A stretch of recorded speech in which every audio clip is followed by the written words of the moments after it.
Good evening, everyone. Am I audible to all of you? Please confirm so that we can start our discussions. I'll check it on my phone and then we'll start our discussion.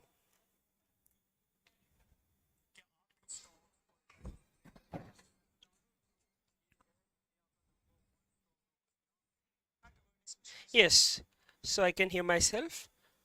Okay, so welcome you all on the City Capital YouTube platform.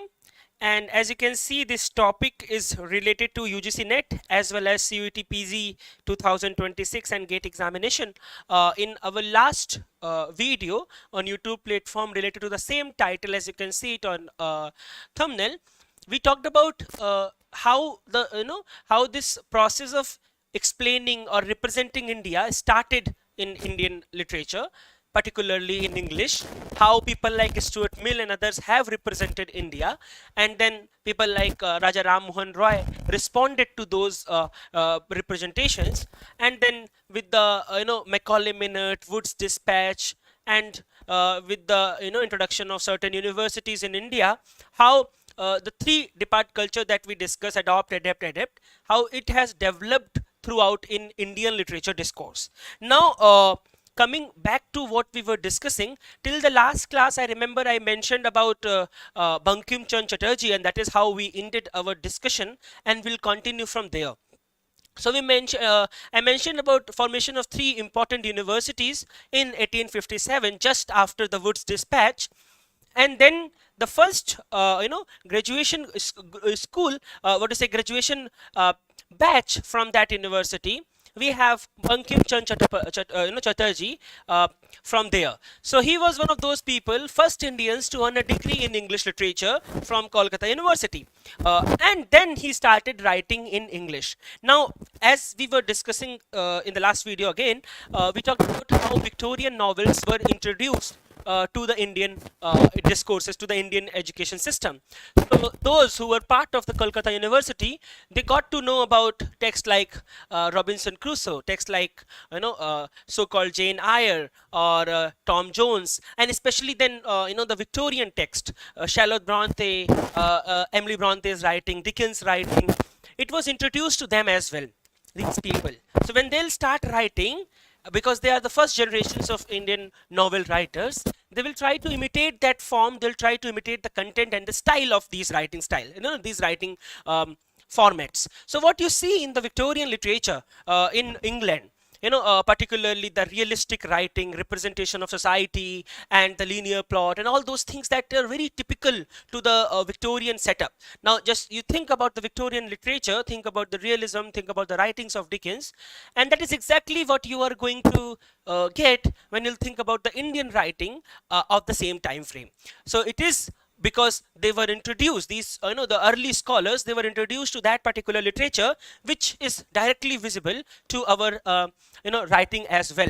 Now, as mentioned, because the form was British, you'll see the realist Victorian novel, how it is inspired Bankim Chand Chatterjee. Then comes the first question: why he wrote only one novel? You might be knowing that he was the one who wrote Raj Mohan's Wife, which is the first novel in English, and that is the only novel also that he wrote. And there are critics who said that it's a false start for him. So he started writing in English, and then he switched to write in Bengali and became a very famous name there, right, as a Bengali novel writer. So the first novel that he has written, Raj Mohan's Wife, that came in 1864, and as mentioned multiple times now, it is first English novel written by any Indian author. Now, of it, because he was British educated, so we can see that there is domestic realism, which is very typical to the Victorian novel writing. There is sensation fiction like the marital discord, the forbidden love, the inheritance, the family honor, all those things. Now think about the marital discord in the Victorian novels, very famous narrative, right? Be it Tess or many other novels that you find in the Victorian period. The forbidden love along with marital discord is a very typical theme of the Victorian novels. Same goes with the inheritance aspect. Who is going to inherit certain things, right? And it goes back to Jane Eyre and many other texts. And then the family honor, the importance of family, as a unit in the Victorian period. So you can see that all these themes were already there in the British novels, and now you'll find that same is being introduced to the Indian literature as well, to the writers who are writing in English from India. So we have a very specific third person omniscient narration, a person who is staying outside the discourse and he is just commenting upon these characters. He knows everything about the characters. So characters have no autonomy of their own, which we find in Victorian novels as well. The aspect of unreliable narrator, the aspect of first person narration and all those things came later, especially the authority that is given to the character and not to the author. That also came later in postmodern period. But here we have a very specific third person omniscient narrator who is just commenting about, he knows everything about all the characters, and he is the one who is going to give opinion about others, how others thinks and all those things. So this is very typical to Victorian writings, and that has also been introduced to Indian literature as well.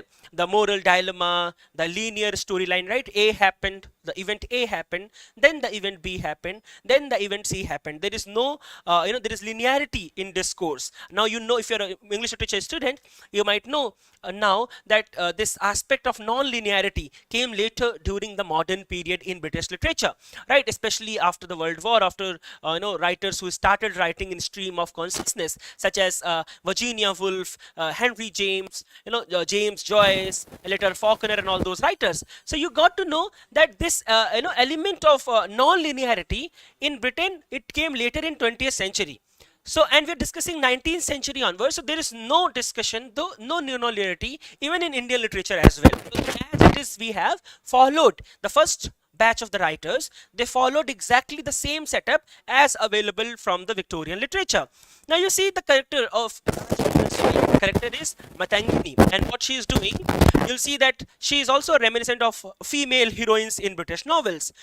Those characters in British literature, especially in Victorian British literature, which are morally upright, very tragic, very emotionally complex. Think about Tess, think about for example Ruth, or any other Victorian Jane Eyre, any Victorian woman that you can think of from the characters from the novel. They are morally upright, but something bad happens with them, the tragic ending of those characters. They are the fallen women, and then the emotionally complex aspect, how they are struggling with their own emotions, very common to the Victorian literature, and that is directly inherited by the Indian English novelist, the first batch of English novelists.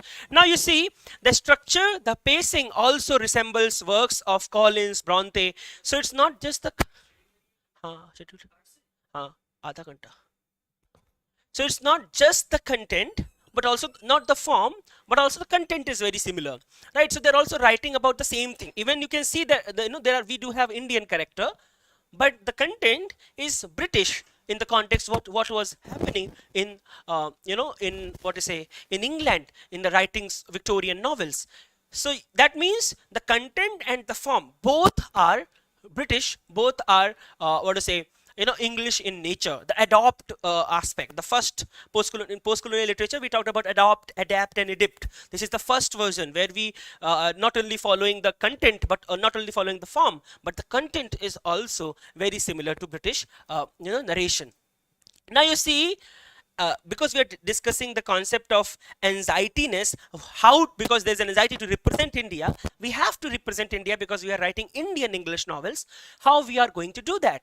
Now look at what Bankim Chand Chatterjee has to do in this novel. So this is one such novel which is talked about by so many people, but very few people have read the text.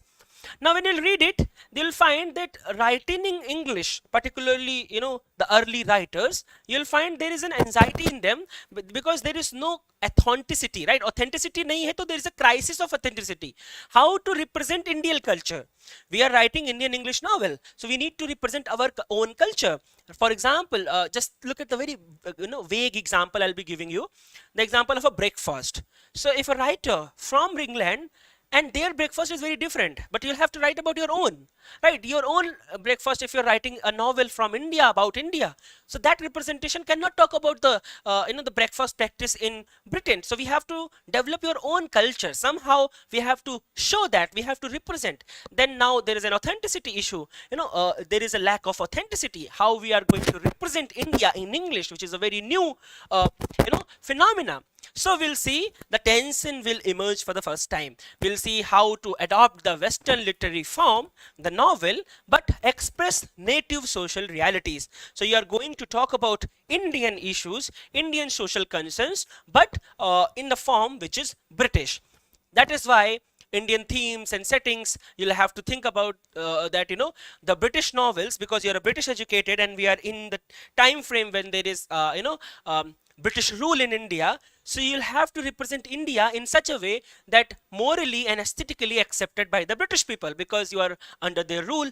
Their readership also depends upon it, right? So who is reading English novels during the during the 19th century? If you think about it, either those people were British administrator, or those Indians who were British educated. So your readership matters the most, and that is why you are framing India, which is somehow related to that kind of readership. If you are representing very radical India, no one is going to read it. Considering the mass is not introduced with English at that particular time frame. So you'll see, especially in context to Bankim Chandra Chatterjee's first novel, you'll find Indian characters are striving for virtues, those virtues which were praised by colonial rulers. So colonial people, the kind of virtues they liked, you'll see these characters in the text, they are looking forward to get those virtues. Very colonial setup, right? So you'll create that kind of a character who is well spoken in English. That is what needed. So English, those people who can speak in English are celebrated. They are given more importance in this particular novel. You need to be rational, you need to be honorable, you need to be ordered, and the irrational aspect has to be eliminated, right? Because those who are Indians particularly, they are uncivilized, they are irrational. That is what we discussed in the last class as well. So we need to be rational, and to represent that Indian mindset which is rational will be celebrated, and those who are representing irrational character, they has to be criticized. That is why this is very typical writing. This is not just Raj Mohan's wife. This is happening, this will happen for the 30-40 years till 1930. Now you see the Indian goddesses Kali and Durga. We have seen how they're represented in our writings, especially after post-independence. But in this text, in the Raj Mohan's wife, you will find they're very, negatively portrayed in this, in this text. And also, now this is what a British reader will like to read, right?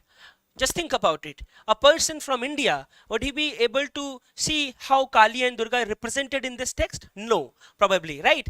And then rationality, order, honor, which is not typical to Indian standards, but to the British standards, right? So these 2 points, it talks about how India is represented. There's anxiety to represent India, and then how it is represented in the Bankim Chandra Chatterjee's only novel is not good when we look at it from the post-colonial perspective, right? But it is there. And then you'll see all of a sudden, Bankim wrote this novel in 1864, and then he shifted to Bengali novels, right? And when you'll read his Bengali novel, you'll see exactly opposite. So those who are rational, those who are honored, those who believe in order, those who speak English were the subject of ridicule. So this is exactly opposite, right? In English novel, he's celebrating those characters who can speak in English, but in his Bengali novels, he is criticizing those. He's, he's being critical to those people. He's being critical to those characters who can speak in English, right? And have everything, the virtue which is so-called British. So you see the change happened in the writing of Bankim Chandra Chatterjee, and that is the only novel that he wrote where you find a negative portrayal of India, and then it is to establish a very true Indian where we have cultural and linguistic Indianness, because obviously the anxiety that we can locate in this particular text. Now, you see in the text, in the what to say, Raj Mohan's wife. He is promoting law, he is promoting justice, he is promoting civil authority, and all these things are a stabilizing force. So these are the values that are central to British colonial ideology. They liked to represent, there should be justice, there should be civil authority. The power has to be in the hands of those who are so-called civilized, and that is exactly what you find. So look at the characters, Indian male characters, Raj Mohan and Mathur.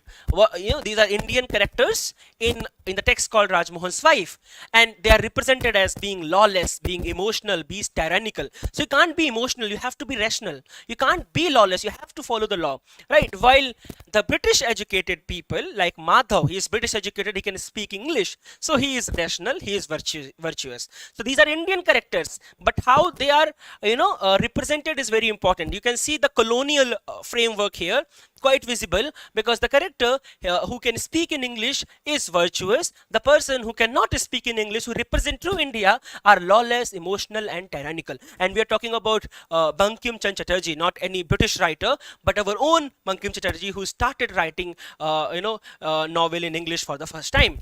You see Matangini, Raj Mohan's wife, and she seeks justice through modern legal means as well, through British intervention as well, and not through traditional community channels, the way we were having our law being ruled in India before British intervention. So she tried to follow the the legal method which was given to us through British which is British institutional values, but she still failed. You'll find she was not given justice the way it should be given to us.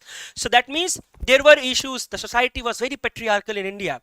British people came and they started pointing out those things, but the model that they provided was not even it was not even suitable for Indian women too. So the problem lies in both the issues. So how Matangini like characters are going to get justice? That is also one question that the novel talks about.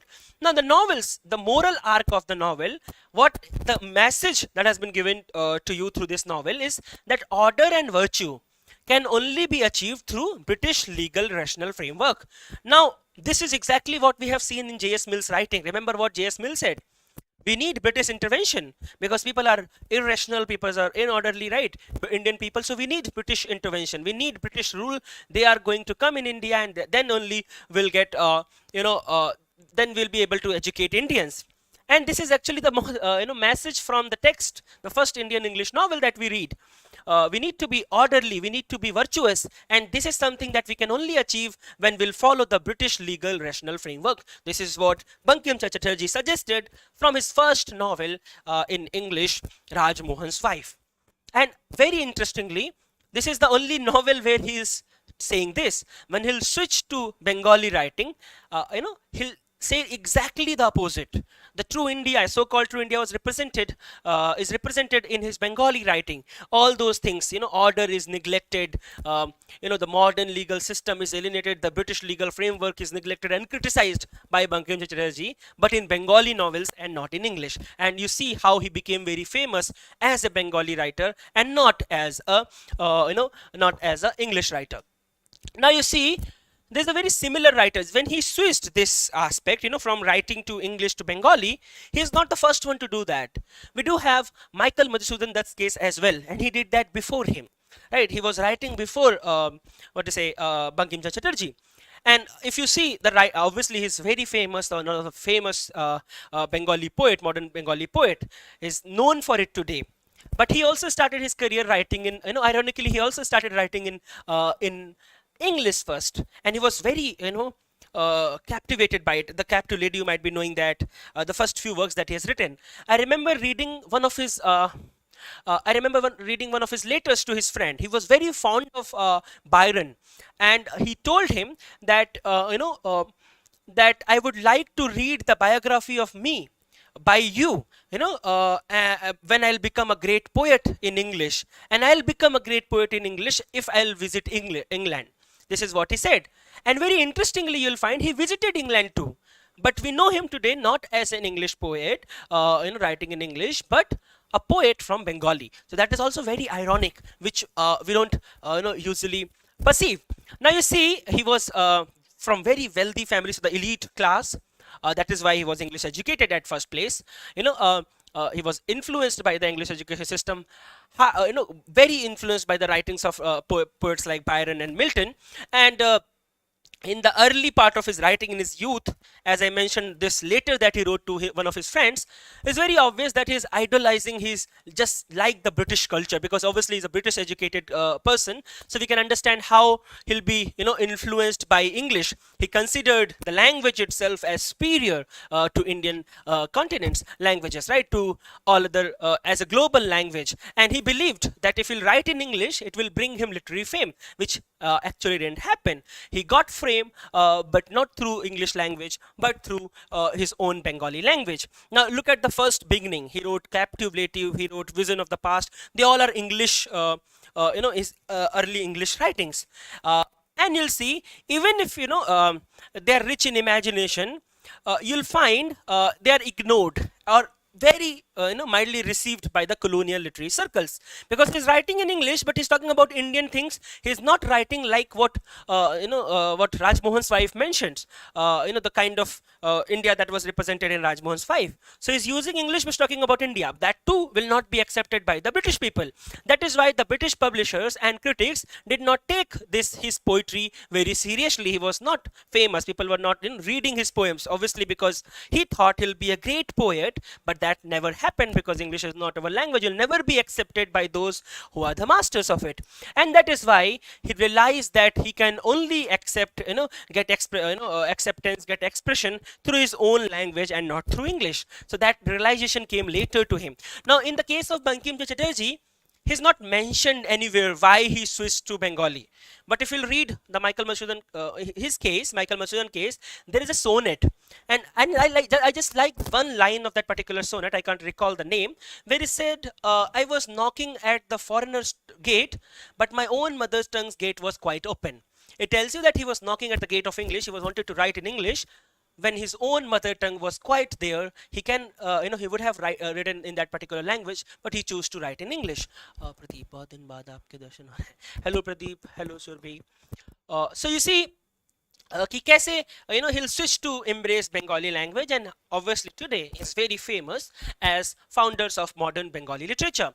He also introduced blank verse into Bengali poetry. This is very interesting because these are the pointers that they ask in your examination. You remember, if you read British literature, there are people like Thomas Wyatt, there's people like Earl of Surrey especially, who introduced blank verse in English literature there in 16th century. But in India, blank verse in Bengali was introduced by Michael Madhusudan Dutt, and then obviously you know him because Meghnad Bet Kavya and many other texts that he has written. Now, I also mentioned this quote in the last class as well. Now, to talk about these two cases, you see, Neeraj C. Chaudhary has to say something about him. He's a very famous person, Neeraj C. Chaudhary. You might know him because he is a Sahitya Academy Award winner, the autobiography of an unknown Indian citizen, and then, Passage to England, and many other texts that he has written. Very, very famous person. What he has to say about these two people, look at what he has to say. He says the two men who created modern Bengali literature, who Bankim Chatterjee and Michael Masudan Dutt, wrote their first works in English. So you know how Bankim Chatterjee wrote Rajmohan's wife, and Michael Masudan Dutt wrote the Captivative. So these are the first works, and they were written in English and not their own tongue, not their own mother tongue. So before they even thought of writing anything in Bengali.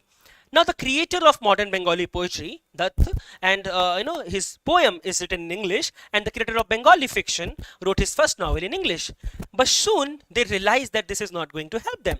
So both of them, they found that to do so was to going into that kind of a blind alley which led nowhere. So if you're writing in English, even if you're writing in the framework of Britain, as we can see in Bankim Chatterjee, or writing incorporating Indian themes in the British form, such as what Michael Masudan Dutt did, but because it is not your own language, you'll not get fame. They realized because this alley that they're choosing, it will take them to nowhere. So they have to change, and that is why they switched to their own mother tongues. And this is the reason they turned to Bengali. This is what Neeraj C. Chaudhary has to say about their case, and it is very important because you can see how they started representing Indian characters, India, in a very different light the way they were representing back then. Now, I'll move to Kantapura. Now, because why Kantapura? Because the 1930s became very important element, and it is not, how the use of English will emerge. And actually, we read the development of novels, especially from 1930s, in context to Indian English novel, because there is a nationalistic movement also going on, and English was used by so many people out there to communicate with each other, right? So Indian, basically, those who were involved in politics, you can see the regional differences in India, but English became a tool of conversation between them. So Gandhi, who has his own mother tongue, right, different mother tongue, can communicate to Nehru. Nehru can communicate to Bal Gangadhar Tilak and many other people. So you see, because their mother tongue was different, English was used as a tool of communication, and all these people, they were not embracing. If you'll read, for example, text by Hind Swaraj by Mahatma Gandhi, you'll realize that he has a lot to say against English and many other people. But eventually, they had no other option but to use it so that they can communicate with others. That's a totally different discussion. We are talking about literature here. So you know the three forward that are part of Kantapura, right? That he wrote. So the text was written when he was in France, Raja Rao. He's writing about East and West encounter in about India, but that too in English. So you see this bicultural act that is being performed here. So writing from France about India in English. So this is the anxiety that he was facing, how to write in English, and he represented that identity in the three interesting paragraphs of forward that he wrote before Kantapura. And this is very famous paragraph. No, he says the telling has not been easy. This is how it starts, right? So the telling, that means to speak, to tell, to represent India in English has not been easy, because there's a bicultural act, as you can see, writing about India in English from France. So so he said one has to convey in a language that is not one's own the spirit that is one's own. So if you want to convey something, so English is not our language. So we can't just express it in that language, right? The language is not our own, but we have to explain it. But the spirit that we have, the content that we can use, or the mindset that we can use is our own. Language is not. One has to convey the various shades and omissions of certain thought movement that looks maltreated in an alien language. So till 1930s, those movements, those Indian movements, Indian thought process was maltreated. But now we have to use it in an alien language, to consider that it is not an alien anymore to us, but it is what he said. Now he says, I use the word alien. Yet English is not really an alien language to us. He accepted that, right? Even today, we don't use English as a foreign language anymore. It is a part and parcel of our life. It was back then as well, right? Even in 1930s, it has to be a foreign language, but it was not. So he first mentioned that when Indian mindset was represented, it was maltreated in English, which was an alien language to us. But it is not an alien anymore, right? It is not an alien language to us. It is a language of our intellectual makeup. He realized that this is the time frame when he's writing. English was used as a medium of instruction. So it is a language of intellectual makeup, right? Intellectually, if you have to read higher education, you'll have to use the English format. Just say in the past, it was Sanskrit, it was Persian language.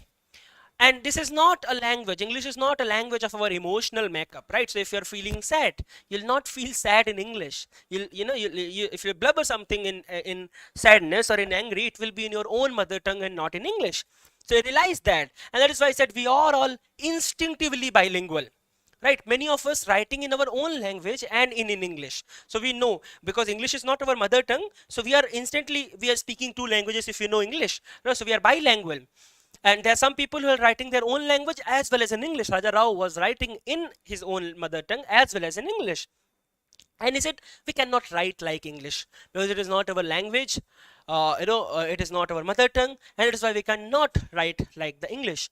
We should not do. That is very important point. We can't write like English and we should not. We must not. We cannot write like English. We can only write as Indians. We have grown to look at the large world as a part of us. The Indian philosophy of, all the philosophy where we say the world is all us. Now, this is what we find.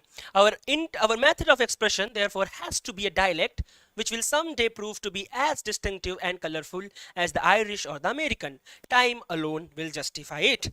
So this is a writer writing in 1930s, talking about Englishes, Indian Englishes, not the model which was followed back by the writers, where the English, the old writers, they were trying to imitate the master. So the British model was the parameter, but he talked about that we cannot write like English. We should not, because it is not our mother tongue. It is not alien anymore. It is shaping our intellectual makeup, but not our emotional makeup. And that is why we have to create our own dialect. The way we have English, Irish English, the way we have American English, we need to create our own English as well. Indian Englishes. That is why the discussion came into existence, and now we read Indian Englishes as part of our syllabus. So people have, in different places, you'll see Indian people using English differently, right? The Bengal, I mentioned in the last class, the Bengali we become ba. So instead of Vijay, we say Bijay. Right, in the structure we have also changed. So in Hindi we'll say he'll no, ye wo nahi aayega na, and we directly translate it into English, he'll not come, no. So this no and question mark, this is not a, what to say, a British standard form. We'll say isn't he, but in English, in Indian English we say no, question mark. So that is the change that we have developed throughout the Indian Englishes that emerged in future. So that is what Raja Rao's Kantapura says. And that you can see in Kantapura as well. The narrative style is changed for the first time. So we have Isthala Purana, right? जैसे पुराण को गाते हुए पढ़ते थे. So the narrative structure is changed. Now the same narration has been told to you in the form of Isthala Purana. The linguistic experiment has also been done. So you'll see some Hindi words, some Kannada words being directly used in the text, and also the rhythm of Sanskrit. Even though he's writing in English, his mother tongue is not in Hindi or Sanskrit, but you can see the Sanskrit rhythm in his writing when he's writing certain sloks in the text in English in the Kantapura. The musicality of Sanskrit is there, the not linear historical progression. The British model is very linear when it talks about history, right? This linearity in historical setup was not an Indian method. Our history was not there, right? So you need to see that this non-linear historical progression was also used in this writing. There is a deep-rooted sense of India as a nation in this particular text. You'll also see a very interesting setup I have mentioned here. So Time magazine mentioned that these writers are the new makers of world fiction. Please try to understand this. This magazine writes that these writers who are writing in English, they are the new makers of world fiction. It tells you that their readership is not merely Indian, but it is, their text have crossed the boundaries, and now they are read in different countries. So they are not just makers of Indian fiction, they are makers of the world fiction. So the raw material is Indian, but the readership is, spanning countries and continents. But when it was published, you see, the text was not getting recognition in India as well as in England. So why not in India? That is the question. Because we were still following the British model. And if you'll follow the British model, the kind of India that is framed not through a narrative, but also through the content, you'll not like it. And that is why it was not famous. Obviously, England first did not accept it, did not get that kind of recognition. And we are following the same model. That is why we were not also accepting it. So the text became famous later, not in 30s, but after our independence.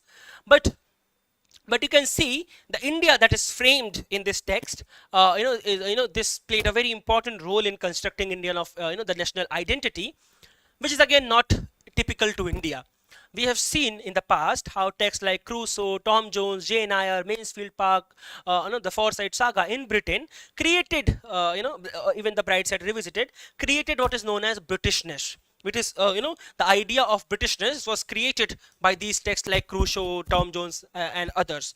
So when we read these texts, we got to know about what is Britain, right? So similarly, these texts that came into 1930s started, creating India. So that is again not new. That is not our model. That is again, somehow settled there. And they all created the idea of Britishness, and the people who are writing in India, they started creating idea of India. Now, yes. Sir, we give English in Indianized form. Sir, I am a girl. I got VCAM. Sir, cut off low नहीं होगा. अभी होगा. अभी काफी cut off low होगा. अभी I think second cut off आया है. Third, fourth में you'll see काफी changes आएंगे. कितने marks हैं आपके? कितने marks है? कितनी category है? आप अगर किस category में आप हैं बताएंगे तो I'll be able to help you out. Yes. Now you see. अब हम क्या करेंगे? धीरे धीरे, because there is a regional disparity in India, and at the same time there is a nationalistic movement also going on, so we need to somehow forget the regional disparities, because there is a big what to say, uh, a bit big cause to fight for, that is independence. But at the same time we also have limited um, uh, people out there. So you see, the issue is the Indian independence is completely Indian, so we need to create that setup as well, right? Agar humko independence chahiye, to through writing everything we need to create what is India. But while doing so, we forget we undermine the regional disparities between them. And that is why the people, the 1930s writers, when they started establishing India, they came up with very simplifying, very generalizing Indian experience. So you see, the kind of India represented, for example, in Kantapura, or in the writings of R.K. Narayan. The R.K. Narayan's Malgudi became a symbol of India. And you see, the place is very peaceful, everything is fine.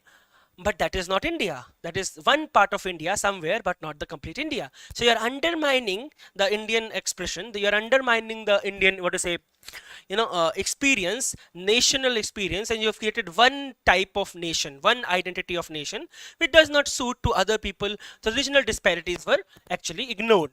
So R.K. Narayan has a very diverse leadership, and he also created very India, that kind of an India, very simple, very clear style. Now you see, Malgudi, this place that he created, it is not tied to any reason, it is not tied to any language, it is not tied to any caste as well. So the place has not been given these things, right? But it somehow turned into India. So the moment you read text related to Malgudi, you'll find it is about India. It is somehow representing the upper caste or the middle class Hindu life across the country. So all other, those people who belong to lower class, who are not Hindu, from India, there is no representation of them in these texts. And you see the kind of place that has been created. Malgudi is very simple, it's very peaceful Indian town. The life follows a very slow, unchanging rhythm. That is not true India, right? That is just a symbolic India, India that we would like to see, but that is not the related, that is not true India. See, this is a general idealized image of India, which is obviously very different from the complex, considering how many languages we speak, how many places we have, the disparity. Every 100 kilometers you'll find the culture is changing, so that is not represented. Now, when you look at the literature, I tried to read the Hindi literature from the same time frame, and you'll find a great deal of difference. For example, Faniswarath Nehu's text Mela Aanchal. I'm using this text because Hindi, in when I say Indian literature, Hindi literature is also a part of it. Mela Aanchal is very famous, and we have a place called Maryganj there. Same time frame, okay? When Malgudi was created, exactly the same time frame when Maryganj was created. Now look at what Hindi writer has to say about the place. This place is very complicated. It represents harsh reality. It represents class division. It represents political power struggles and language tension. That is true India, right? So in Hindi literature, Hindi novels, you can see the true India. But in English novels, you can't. So again, the readership issue. Who is going to read you? What kind of India you need to represent? Why you need to represent?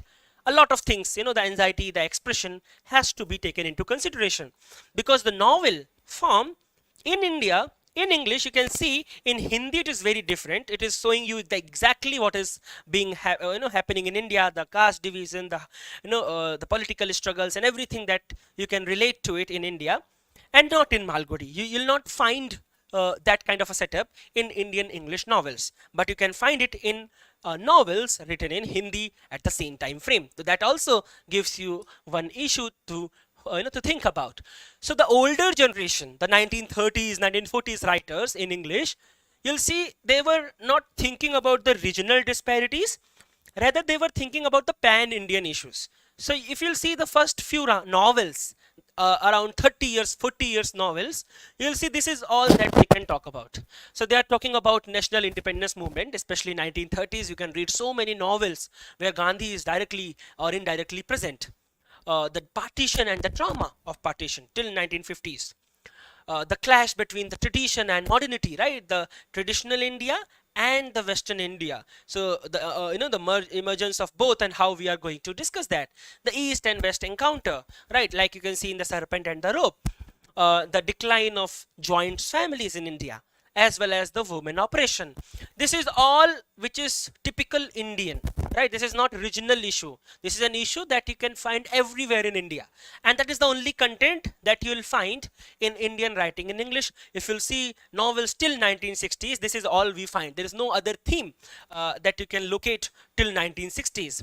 Now you find this is very important topic. I'm not saying that this is not needed. It was needed at that particular time frame, but you'll see it is repetitive. This is the only thing that you can find, and that or too also represent a very generalized form of India. You're not looking at the the regional disparities. You're not looking at the local and regional complexities, and you're trying to create that India, which is the pan-Indian movement. But the obviously the regional issues were compromised there. It was also the need of an hour. I'm not saying that this is wrong, because there was a nationalistic movement going on. We need one standard, we need one frame of India, we needed one image of India, the lady figure that we have created. But it also comes with a price that we can see how it is being done now. That is why I said it is not a coincidence that Indian English novel began rising in 1930s, exactly the same time frame when there is nationalistic movement going on. So English was not a key literary language in the past. We can see it was only used in administration and elite education. अगर 1860 से 1930s का literature देखेंगे तो ज़्यादा rich है novel. आपको Hindi novel ज़्यादा मिलेंगी, उर्दू novel ज़्यादा मिलेंगी, मराठी novel ज़्यादा मिलेंगी, बांग्ला novel ज़्यादा मिलेंगी. 1930 तक इंग्लिश नॉवल का इमर्जेंस नहीं हुआ था. लेकिन जैसे ही नेशनलिस्टिक मूवमेंट हुआ, we needed an India that can be represented in English, and that is why English novel, Indian writing in English came into existence. तो जब ब्रिटिश लैंग्वेज खत्म, ब्रिटिश रूल खत्म हुआ, तब तक आप देखते हैं कि इंग्लिश कैसे बहुत इंपॉर्टेंट रोल प्ले करने लगा. इमर्ज हो गया इंग्लिश नॉवल और ग्राउंड गेन किया और प्रोमिनेंट हो गया लास्ट में 1980s तक आते आते, when people like Salman Rushdie, Vikram Seth, they started writing, तो बहुत कुछ चेंज हो गया. सर आई 196 पे पेड में भी बीएचयू कैंपस नहीं मिलेगा sir. 196 and unreserved maybe मिल सकता है, बहुत पास है. अदरवाइज वीसीडब्ल्यू तो 100% मिल जाएगा, एंड आई थिंक कि मेन कैंपस भी आपके चांसेस होंगे बाद में. अभी काफी कुछ आएगा, राइट. अभी 2 एटलीस्ट कट ऑफ आएंगी. देयर विल बी चांसेस कि मे बी वहां तक पहुंचे. ठीक है. Now you see, so now 1930s हमने देखा कि people, writers, especially think about 3 writers, Raja Rao, Mulk Raj Anand, and what to say, untouchable writer Mulk Raj Anand. So Mulk Raj Anand is there, Raja Rao is there, R.K. Narayan is there, right? These 3 people, they have a different background. They share different ideology. Their writing style is also different, but there is one thing that is common, and they share this belief that there is such a thing called a distinct Indian reality that could be expressed in our fiction. Now this idea of creating, idea of showing Indian reality, the pan-Indian obviously, they all believed that we can represent it, even though they had differences with each other. So we find how they, they tried to represent Indian reality in their own ways. So when you read Raja Rao, texts like Serpent and the Rope and Kantapura, they tried to create a very Brahminical, philosophical Brahminical vision of India. You see, the Serpent and the Rope, the title itself is coming from Advait philosophy. The Kantapura, we have, a very important division of India. He talks about how the Bahare people were living, the lower caste people were living separately, or very Brahminical vision of India was represented in his writing, be it Serpent and the Rope, be it Kantapura. When you see Mulk Raj Anand, he was talking about oppressed people, dark side of the high culture was represented, untouchable, Kuli, and many other texts that he has written. When you see R.K. Narayan, he created that Malgudi, which is a fictional town, but there is ordinariness, there is a symbolic India as a whole. Now, why they were doing it? That is also a question. So you'll see, till 1960s, before, Anita Desai, we have created India as a whole, and we have taken Britain as a whole. So it was all about India and Britain, right? So we have seen India as a whole one, and it was always seen in contrast to West as another whole. And that is why the East-West encounter, the issues, how they have represented as what is bad in them, that is exactly what we have seen. So we have one India. even though we have regional differences, we do have one India, and the opposite part of is one West, that is Britain, right? The complete West became one. Now it has come obviously with, as I mentioned multiple times, it will only come when you will downplay internal differences, when we will emphasize the contrast with what is outside.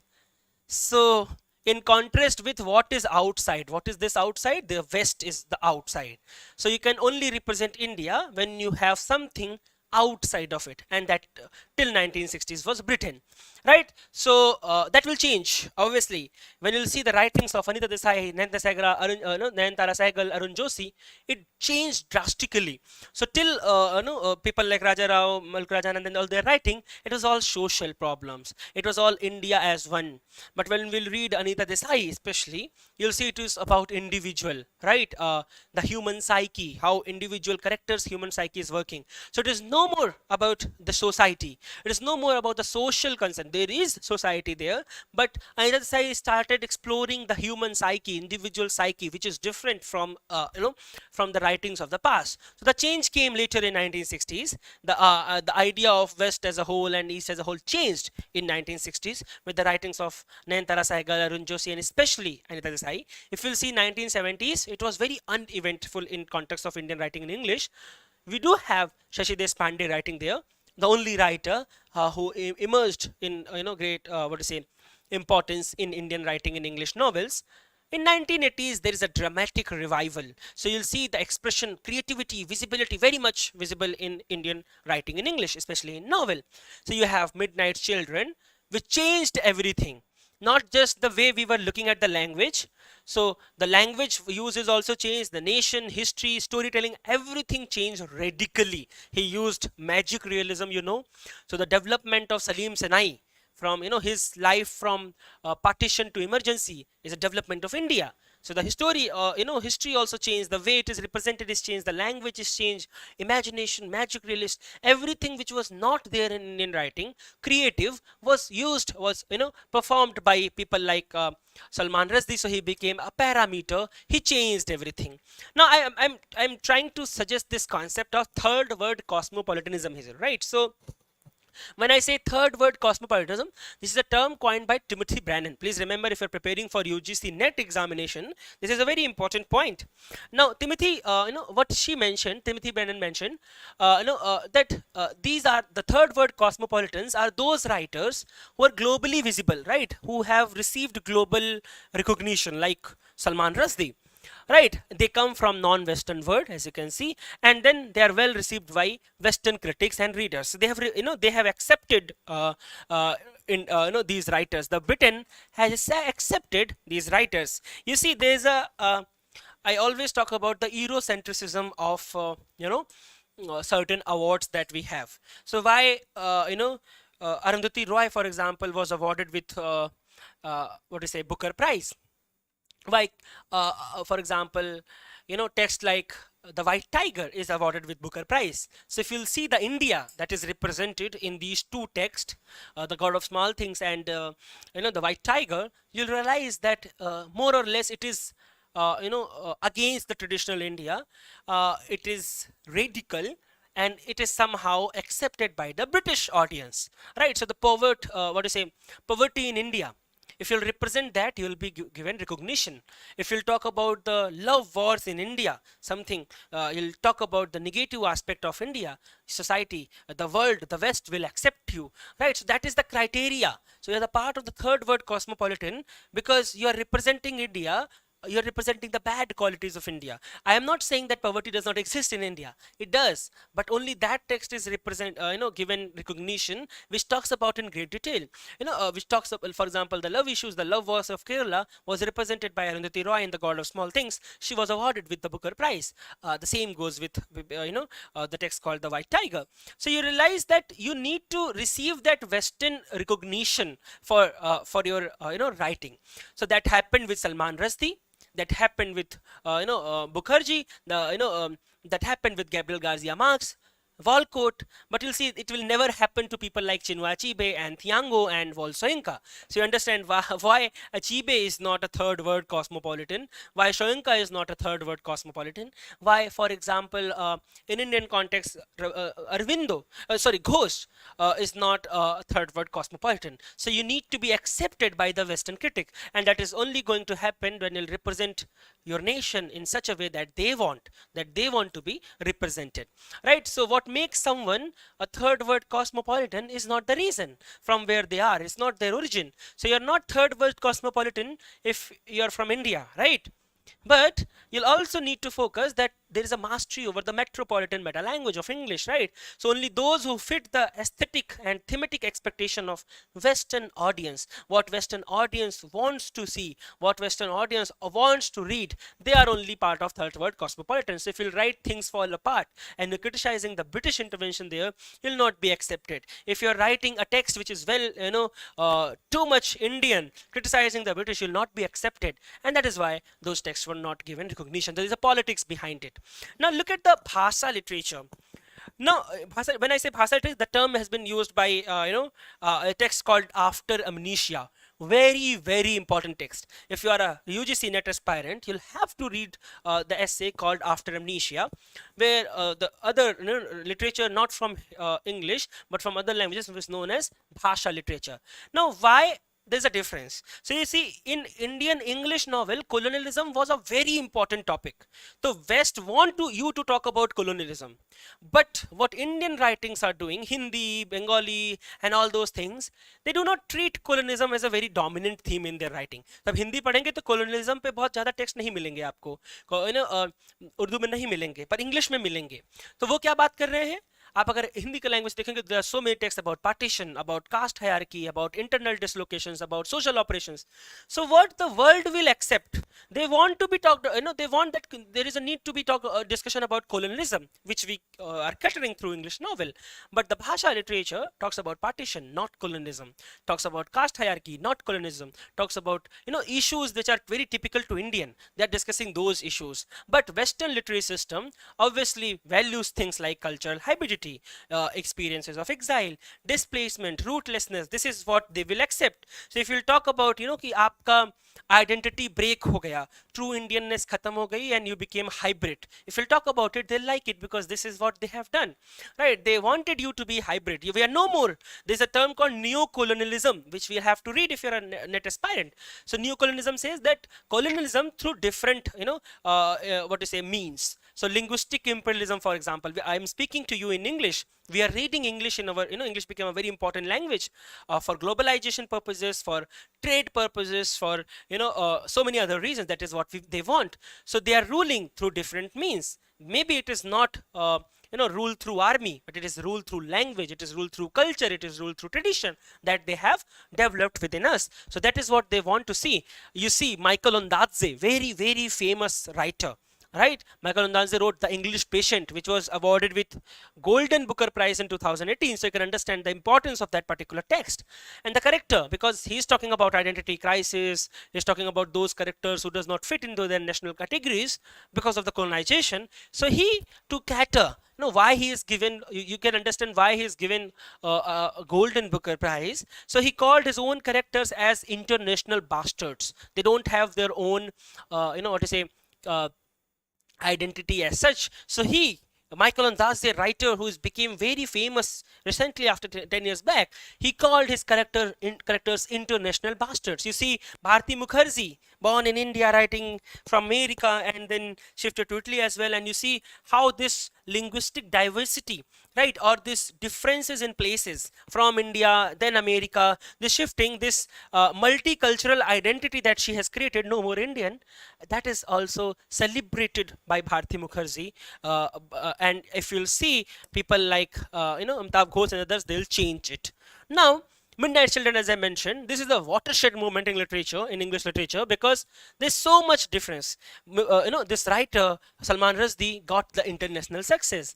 He also has the audacity to talk about those concepts, the irreverence, the inventiveness that we find in his writing, especially magic realism and everything. That is why so many writers who came later in Indian context, they are known as son of Rushdie. Right, there's a phrase called son of Rusdi for so many writers in 1980s and 90s who started writing very similar to to Salman Rusdi. They are known as son of Rusdi. And then you see the another text that came during that time frame is A Suitable Boy by Vikram Seth. This is now very famous now because there is a what do you say, series as well. Very recently, 2-3 years back, it was available on Netflix. You can watch it. A Suitable Boy. It is also very interesting text. Why? Because you see, Vikram Seth in general is a very important writer. जो सबसे बड़ी novel English में आप पढ़ते हैं India से, वो विक्रम सेठ का नॉवल है. अगर आपको पता हो, वंजिन स्टेंजा फॉर्म में लिखा गया. If you know, you can tell me the answer in the chat box. Right? Now you see, A Suitable Boy, written by Vikram Seth, and in this text there is an emphasis to individualistic. There is a non-formulatic style. There is a global market pressure. If you're writing in English, you'll have to write in a certain way. Otherwise, you'll not get, you'll not get that kind of recognition. Your work will not be published. तो अगर आप English में लिख रहे हैं, तो there is a global pressure कि आप क्या लिखें और क्या नहीं लिखें. Despite that, he used very individualistic, very non-formulatic style. Which was not accepted, and then he also became famous. So जो publication driven narratives थे इंडिया के अंदर, जो हमने देखा पीछे हो रहा था, क्योंकि आपकी अगर जो ऑडियंस है, अगर वो ब्रिटिश है, अगर आपकी राइटिंग और जो पढ़ने वाले लोग हैं वो उस माइंडसेट को एक्सेप्ट करते हैं, तो अगर आप लिखेंगे उस तरीके से जो काफी अलग है, तो will not be accepted. So there is what is a publication driven narrative, but in order to overcome that, he did everything, even in writing in English. So he somehow domesticized the English language. Bengali influence इनकी writing में आपको बहुत देखने को मिलेगा विक्रम सेठ की writing के अंदर. So that is the changing point. And then came Amitav Ghosh. Obviously, so before Amitav Ghosh, there was an anxiety within Indian people, within Indian writers, English writers, to represent India. And you'll find that this anxiety of representing India was avoided by Amitav Ghosh at all. He said there's no point of, why to represent India, why there is a need to cater the British, mindset. We don't know. So can you please use sometime Hindi during teaching and paid course? Okay.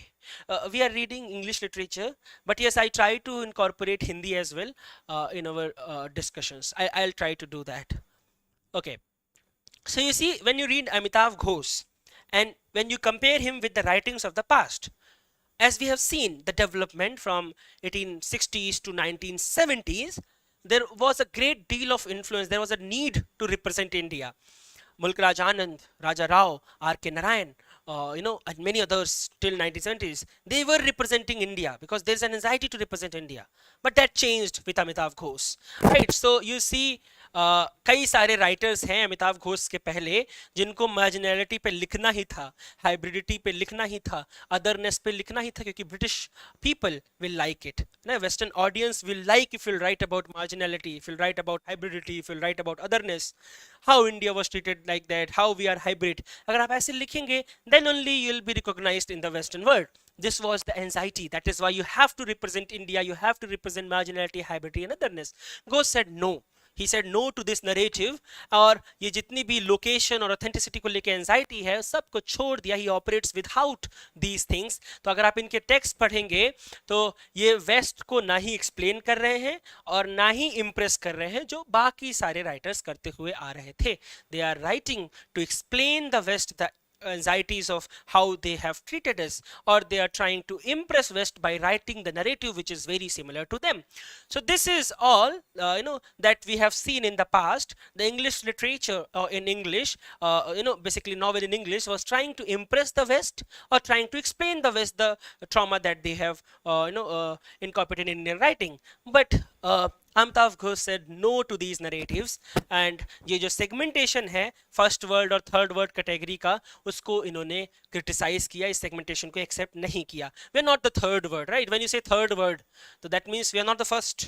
We are the commonwealth. Commonwealth literature means you are a colony. Commonwealth किसको बोलते हैं? जो British की colonies थी, तो British को आप importance देते हैं. तो there 2-3 people who have done that.